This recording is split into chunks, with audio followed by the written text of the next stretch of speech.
في الأرض يأت بها الله إن الله لطيف خبير يا بني أقم الصلاة وأمر بالمعروف وانه عن المنكر واصبر على ما أصابك إن ذلك من عزم الأمور ولا تصعر خدك للناس ولا تمش في الأرض مرحا إن الله لا يحب كل مختال فخور واقصد في مشيك واغضض من صوتك إن أنكر الأصوات لصوت الحمير صدق الله العظیم.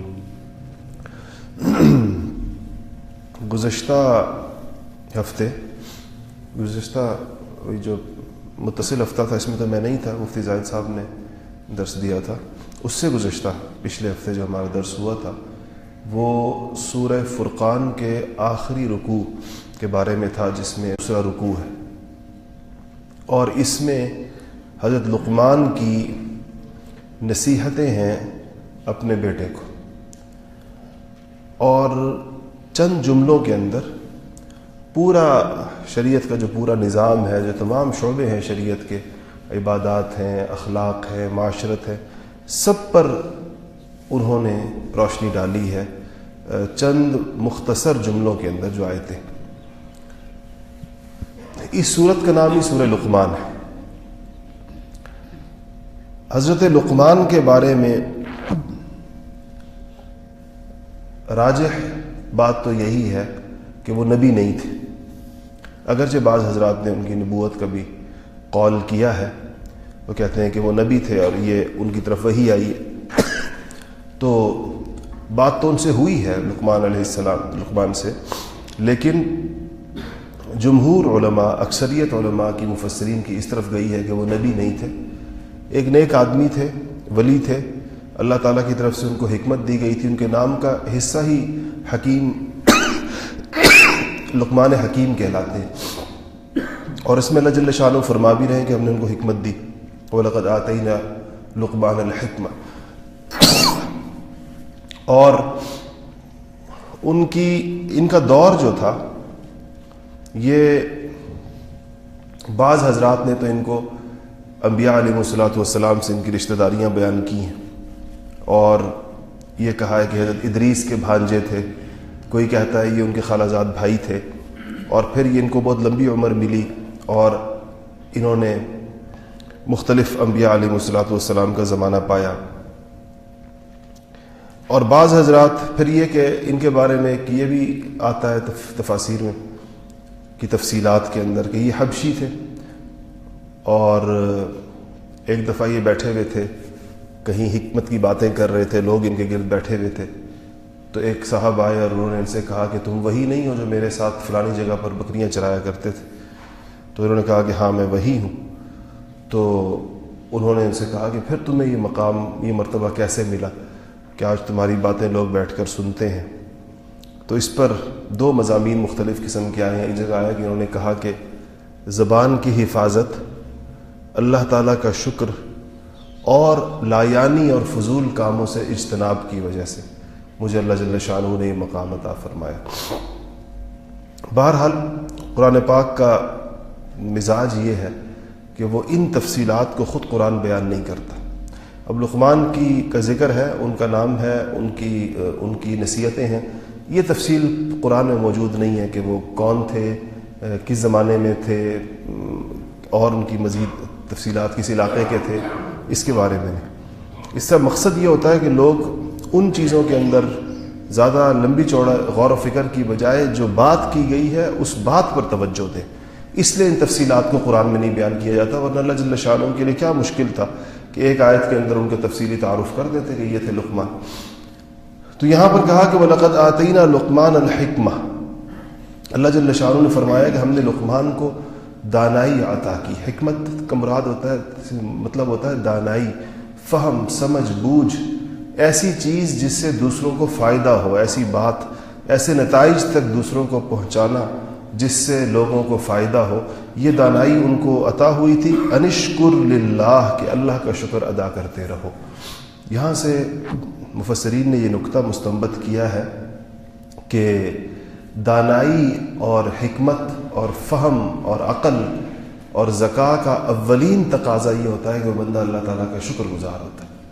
انشکر للہ، پہلی چیز یہی بتائی گئی کہ اگر اس کسی آدمی میں دانائی کامل ہے تو پورا وہ عقل مند ہے، صحیح طرح وہ فہم والا ہے، فہیم ہے، ذکی ہے، ذہین ہے، تو وہ اس کے فہم کا یہ تقاضا ہوگا کہ وہ اللہ جل شانہ کا بہت شکر گزار ہوگا، کیونکہ ظاہر بات ہے جتنی عقل زیادہ ہوگی، فہم زیادہ ہوگا، تو اس کو اللہ تعالیٰ کی بڑائی کا اور اس کی کبریائی کا، اس کی ذات و صفات کا زیادہ پتہ چلے گا اس بندے کو۔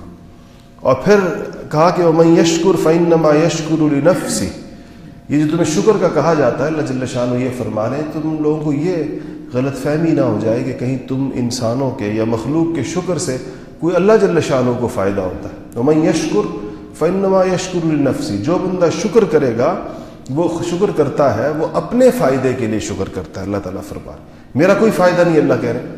حدیث شریف میں آتا ہے کہ اگر ساری مخلوق بھی اللہ جل شانہ کی فرما بردار ہو جائے تو اللہ تعالیٰ کی سلطنت اور اس کی حکومت اور اس کی قدرت کے اندر کوئی بال برابر اضافہ نہیں کر سکتی ہے، اور اگر یہ ساری مخلوق اللہ تعالیٰ کی ناشکر گزار ہو جائے تو اللہ جل شانہ کی قدرت میں اور اس کی بڑائی کے اندر کوئی بال برابر کمی نہیں لا سکتی ہے۔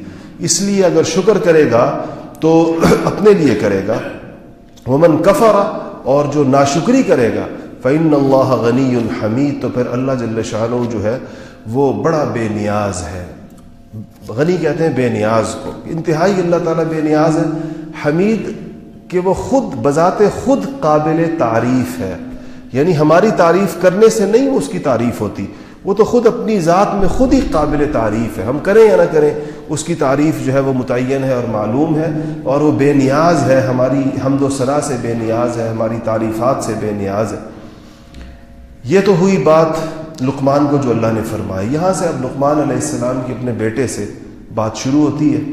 پہلی بات جو انہوں نے اپنے بیٹے سے کی وہ کی وَإِذْ قَالَ لُقْمَانُ لِابْنِهِ وَهُوَ يَعِظُهُ، کہ اللہ تعالیٰ کہتے ہیں کہ وہ وقت یاد کرو کہ جب لقمان نے اپنے بیٹے کو نصیحت کرتے ہوئے کہا تھا کہ یا بنیا، اے میرے بیٹے، لا تشرک باللہ، اللہ کے ساتھ کبھی شرک نہ کرنا۔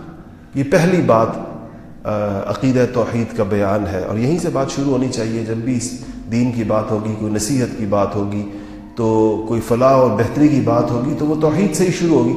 تو فرمایا کہ اللہ کے ساتھ شریک نہ کرنا۔ ان الشرک لظلم عظیم، یقین جانو کہ شرک بہت بھاری اور بہت بڑا ظلم ہے۔ یہ اپنے بیٹے کو کہا کہ ظلم ہے، شرک نہ کرنا، یہ انتہائی بہت بڑا ظلم ہے کہ انسان اللہ تعالیٰ کی صفات میں یا اس کی ذات میں اس کی مخلوق کو شریک کر دے، جس کو اس نے پیدا کیا ہے، جو اس کے قبضہ قدرت میں ہے، اس کو بھی خدائی صفات کوئی دے دے۔ اس سے بڑا ظلم اور کیا ہو سکتا ہے؟ تو کہا کہ بیٹے یہ کام کبھی نہ کرنا۔ اس کے بعد جو اگلی آیت ہے اس میں والدین کے حقوق بیان کیے گئے ہیں، اور بظاہر وہ لقمان علیہ السلام کی بات نہیں ہے، اللہ جل شانہ نے اپنی بات بیچ میں رکھی ہے۔ یہاں مفسرین نے نقطہ بیان کیا ہے کہ یہ بیٹے کو نصیحت کرتے کرتے یہ والدین کے حقوق پر آیت بیچ میں کیوں آ گئی اللہ تعالیٰ کی طرف سے؟ تو انہوں نے لکھا ہے کہ اصل میں یہ آیت مکی ہے، مکہ مکرمہ کے زمانے میں آئی ہے۔ تو لقمان علیہ السلام کی بات کا حوالہ اللہ نے کیوں دیا؟ اس لیے کہ ان کا حکیم ہونا، عقل مند ہونا، دانا ہونا، یہ عرب کے عمومی معاشرے کے اندر لوگ اس کو تسلیم کرتے تھے، اور اپنی شاعری میں بھی اس کا ذکر کرتے تھے۔ جب دانائی کی بات کرتے تھے، کوئی حکمت کی بات کرتے تھے تو لقمان کا نام لیا کرتے تھے۔ تو اللہ جل شانہ نے گویا اس زمانے کے جو مشرکین عرب تھے اور جو مشرکین مکہ تھے ان سے یہ کہا کہ یہ بات جس کو تم بڑا عقل مند سمجھتے ہو، جس کو بڑا دانا سمجھتے ہو، یہ اس کی بات ہے۔ اس نے بھی اپنے بیٹے کو کہا تھا کہ شرک مت کرو۔ پہلی بات تو لقمان کا ذکر تو اس لیے آیا۔ پھر والدین کے حقوق اس لیے آئے کہ مکہ مکرمہ کے معاشرے میں یہ ہو رہا تھا کہ نوجوان رسول اللہ صلی اللہ علیہ وسلم کی بات تسلیم کر رہے تھے، اور ان کے والدین ان کے رستے کے اندر رکاوٹ بن رہے تھے۔ جہاں پر بھی آپ دیکھیں گے کہ بیٹا ایمان لے آیا، عام طور پر باپ نہیں لایا، بیٹا ایمان لے آیا، باپ نہیں لایا. اب بیٹے نوجوان جو تھے وہ ویسے بھی جلدی کوئی پیغام وصول کرتے ہیں اور سنتے ہیں، لیکن یہاں یہ کہا جا رہا ہے کہ والدین کے حقوق کی بات بھی ہو رہی ہے اسلام میں، اور اس کی تاکید بھی کی جا رہی ہے. یہاں اس کا ایک پیمانہ بتایا گیا ہے کہ والدین کے حقوق کا خیال رکھا جائے گا، دنیا کے اندر ان کے ساتھ اچھے طریقے سے بہر صورت برتاؤ کیا جائے گا، چاہے وہ کافر کیوں نہ ہو، لیکن ان کی غلط بات نہیں مانی جائے گی. ان کی وہ بات نہیں مانی جائے گی جو اسلام سے ٹکرائے گی، جو اللہ کی بات سے ٹکرائے گی. ان کی وہی بات مانی جائے گی جو اللہ جل شانہ کی بات کے ساتھ موافق ہوگی. تو یہاں الفاظ یہ ہے قرآن کے کہ وَوَصَّيْنَا الْإِنسَانَ بِوَالِدَيْهِ، اور ہم نے انسان کو، اللہ جل شانہ اپنا فرما رہے ہیں کہ ہم نے انسان کو اپنے والدین کے بارے میں یہ تاکید کی ہے. وَوَصَّيْنَا کا مطلب یہاں پر تاکیدی نصیحت ہے، تاکید سے ہم ایک نصیحت انسان کو کر رہے ہیں کہ کیوں، کس لیے کی ہے؟ حملتہ امہ وہنا علی وہن وفصالہ فی عامین، کیونکہ اس کی ماں نے وہنن علی وہن، کمزوری پر کمزوری برداشت کر کے اس کو پیٹ میں رکھا. یعنی وہ سارا زمانہ جو اس نے اپنی ماں کی پیٹ میں گزارا، وہ دور اس کی ماں نے کمزوری پر کمزوری برداشت کر کے، مشقت پر مشقت برداشت کر کے، تکلیف پر تکلیف برداشت کر کے اس کو اٹھایا. وفصالہ فی عامین، اور 2 سال میں اس کا دودھ چھوٹتا ہے، یعنی 2 سال تک پھر اس کو دودھ پلایا، وہ بھی ایک مشقت کا کام ہے. تو اللہ تعالیٰ فرماتے ہیں کہ اس کا صلہ یہ ہونا چاہیے کہ انشکر لی ولی والدیک، کہ تم میرا بھی شکر ادا کرو اور اپنے والدین کا بھی شکر ادا کرو. الی المصیر، تم کو میرے پاس ہی آنا.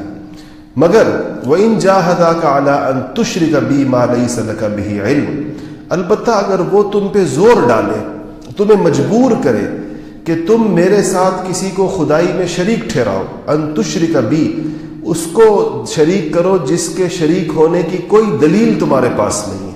مثلا والدین، جو مکہ کا معاشرہ تھا کہ والد یا والدین یہ کہہ رہے ہیں کہ تم ان بتوں کو بھی خدا مانو، ان کو بھی تم اللہ کے ساتھ شریک کرو، تو اللہ تعالیٰ فرما رہے ہیں کہ فلا تطعہما، پھر ان کی بات مت مانو. یہ بات ان کی نہیں مانی جائے گی کہ چونکہ والدین ہیں تو انہوں نے کہا ہے کہ یہ اللہ کے ساتھ شریک ہے تو ہم بھی کہیں گے یہ شریک ہے. کہا فلا تطعہما، تو ان کی بات مت مانو، مگر وصاحبہما فی الدنیا معروفا، مگر دنیا میں ان کے ساتھ بھلائی کے ساتھ رہو. کیا مطلب اس کا؟ اس کا مطلب یہ ہے کہ پھر بھی ان کی گستاخی مت کرو، ان کی توہین مت کرو، ان کی بے اکرامی مت کرو، ان کی خدمت خاطر میں کوئی کوتاہی مت کرو، بات مت مانو. یہ والی بات جو بات شریعت سے ٹکراتی ہے، کیونکہ تو اس کا تو اصول اور ضابطہ بیان کیا گیا ہے کہ لا طاعت لمخلوق فی معصیت الخالق، کہ اللہ جل شانہ کی نافرمانی کر کے کسی بھی مخلوق کی فرمانبرداری نہیں کی جائے گی، چاہے وہ کوئی بھی ہو. تو لیکن یہ کہا وصاحبہما فی الدنیا معروفا، معروف کہتے ہیں اچھے طریقے کے ساتھ، جو رہن سہن کا سلیقہ ہے، جو طریقہ ہے، جو ان کی خدمت اور جو ان کا حق بنتا ہے اس کا ذکر. یہاں مفسرین نے ایک نکتہ اور بیان کیا ہے کہ اوپر تو لفظ اللہ تعالیٰ نے بوالدیہ کہا ہے، یعنی دونوں والدین، ماں باپ دونوں مراد نہیں ہیں، لیکن آگے تکلیفوں کا ذکر صرف ماں کا کیا ہے، کہ ماں کی تکلیفوں کا ذکر کیا ہے کہ اس نے کمزوری پر کمزوری برداشت کر کے تمہیں پالا ہے، اٹھایا ہے اور دودھ پلایا ہے 2 سال تک. اور اس کا ذکر ہے تو اس لیے علماء نے لکھا ہے کہ اطاعت اور خدمت کے حوالے سے کہ اگر ضابطہ اور قاعدہ یہ بیان کیا گیا ہے کہ اطاعت یعنی حکم جو مانا جائے گا اس میں تو باپ کو ترجیح ہے، اور خدمت کے اندر ماں کو ترجیح ہے. یعنی اگر فرض کیجئے کہ 2 حکم اکٹھے آ جائیں، ایک باپ کا حکم ہو اور ایک ماں کا حکم ہو، تو باپ کے حکم کو ترجیح ہوگی. اور اگر 2 خدمتیں اکٹھی آ جائیں، ماں کی خدمت ہے اور باپ کی خدمت ہے، تو ماں کی خدمت کو ترجیح ہوگی، یعنی پھر ماں کی خدمت کی جائے گی پہلے. تو اس میں اس کو فوقیت ہے اور اس میں اس کو فوقیت ہے، ماں باپ دونوں کو. واتبع سبیل من اناب الی، اللہ تعالیٰ فرماتے ہیں کہ والدین کے ساتھ دنیا میں معروف طریقے کے ساتھ رہو، اور ایسے شخص کا راستہ اپناؤ جس نے مجھ سے لو لگا رکھی ہو. یہ ہمیں نصیحت ہے کہ دین کے معاملات کے اندر صرف اپنی عقل اور اپنے فہم کو سب کچھ مت سمجھو. دیکھیں واتبع کا مطلب ہوتا ہے پیروی کرو، اتباع کرو. کس کی؟ سبیلا، رستے، اس بندے کے رستے کی، یعنی اس بندے کی بات مانو دین کے معاملات کے اندر. من اناب الی، جس نے، اللہ فرماتے ہیں جس نے مجھ سے لو لگا رکھی ہو، جو میرا بندہ ہو، جس کا علم درست ہو، جس کا تقوی درست ہو اور جس کی لو اللہ سے لگی ہوئی ہو، فرمایا کہ اس کے رستے پر چلو. اس سے مطلب یہ کہ دین کے معاملات کے اندر اس سے پوچھو اور اس سے معلومات کرو. ثم الی مرجعکم، پھر تم سب کو میرے پاس لوٹ کر آنا ہے. فانبئکم بما کنتم تعملون، اس وقت میں تمہیں بتاؤں گا کہ تم کیا کرتے رہے ہو. اللہ کے پاس سب لوگوں نے جانا. یہ بات بیچ میں یہ جو آیت ہے، یہ 2 آیتیں، یہ اللہ تعالیٰ کی بات تھی جو لقمان کی، حضرت لقمان کی نصیحتوں کے درمیان آئی. یہاں سے پھر لقمان کی بات شروع ہوتی ہے، حضرت لقمان کی، کہ انہوں نے کہا کہ یا بنیہ. دیکھیں پہلی بات میں انہوں نے توحید کی بات کی اور شرک سے منع کیا.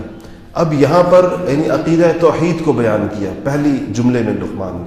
یہاں پر عقیدہ آخرت کو بیان کر رہے ہیں. کہا کہ یا بنیہ، کہ اے میرے بیٹے، انہا ان تک مثقال حبۃ من خردل، کہ اگر کوئی چیز رائی کے دانے کے برابر بھی ہو. عرب معاشرے کے اندر جو سب سے چھوٹا یونٹ سمجھا جاتا تھا، سب سے چھوٹا ذرہ سمجھا جاتا تھا، وہ خردل یا مثقال حبۃ من خردل، یعنی رائی کے دانے، رائی کا جو سب سے چھوٹا دانہ ہوتا تھا. یہ باقی والی جو سائنسی تقسیمات ہیں، ایٹم کی اور الیکٹران کی اور پروٹون کی اور اس سے بھی چھوٹے اجزاء کی، یہ تو ظاہر ہے اس زمانے میں نہیں تھی. تو خردل کو، رائی کے دانے کو سب سے چھوٹی چیز کی مثال دینی ہوتی تھی تو اس سے دی جاتی تھی. تو کہا کہ اگر کوئی چیز رائی کے دانے کے برابر بھی ہو، اتنی چھوٹی کہ اس سے زیادہ چھوٹی چیز ممکن نہ ہو، فتکن فی صخرۃ، اور وہ کسی چٹان پر، کسی کھائی کے اندر، کسی غار کے اندر، کسی گہرے سوراخ کے اندر. صخرہ کے معنی کے اندر ان سب چیزوں کی گنجائش ہے. ویسے صخرہ پتھر ہو کہتے ہیں، لیکن اگر وہ کسی غار کے اندر ہو، کسی گہری کھائی کے اندر ہو، او فی السماوات، یا آسمانوں میں کہیں پر ہو، او فی الارض، یا زمینوں میں کہیں پر ہو، وہ رائی کے دانے کے برابر چھوٹی سے چھوٹی چیز، یأتی بہا اللہ، اللہ تعالیٰ اس کو حاضر کر دے گا. اللہ کے پاس وہ آئی. اس بات کا کس طرف اشارہ کر رہے ہیں؟ مشرکین کا ایک مشہور اعتراض یہ تھا کہ جب انسان مر جاتا ہے اور اس کے جسم ریزہ ریزہ ہو جاتا ہے، ظاہر بات ہے ایک آدمی کو مرے ہوئے ہزاروں برس بیت گئے تو اس کا جسم تو ذرات میں تقسیم ہو جاتا ہے، وہ ذرات ہوا کے اندر بکھر جاتے ہیں. تو یہ کیسے زندہ ہوگا آخرت کے اندر؟